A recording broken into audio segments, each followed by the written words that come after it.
Top 5 mistakes ng mga first-time home buyers. Excited ka nang bumili ng bahay?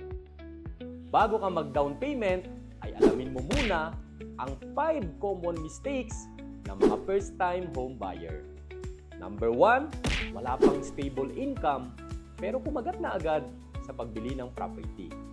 Tuloy, nahihirapan sa pagbabayad ng monthly payment obligation. Number 2, hindi inalam ang iba pang mga babayaran later on na mga fees. Tulad ng mga taxes, processing fees, at move-in fees. Kaya later on, nagugulat na lang na meron pa pala silang ibang babayaran. Number 3, hindi nag-check ng developer background.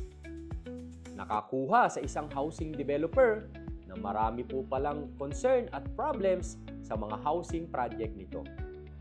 Number 4, hindi nag-check ng actual location ng housing project. Later on na lang niya nalaman na hindi pala tugma sa accessibility ng hanap niya ang nakuha niyang housing project. Number 5, hindi kumuha sa isang legit at trusted real estate agent. Ayun tuloy, hindi na mahagilap at hindi na makontak ang nakuha niyang ahente nung siya ay nag-reserve ng unit.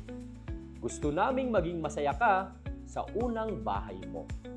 Kaya learn before you commit.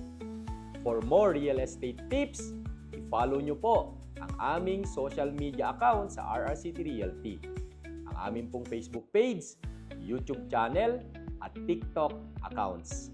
Dahil ang RRCity Realty ay kapartner nyo sa pag-abot ng inyong mga pangarap.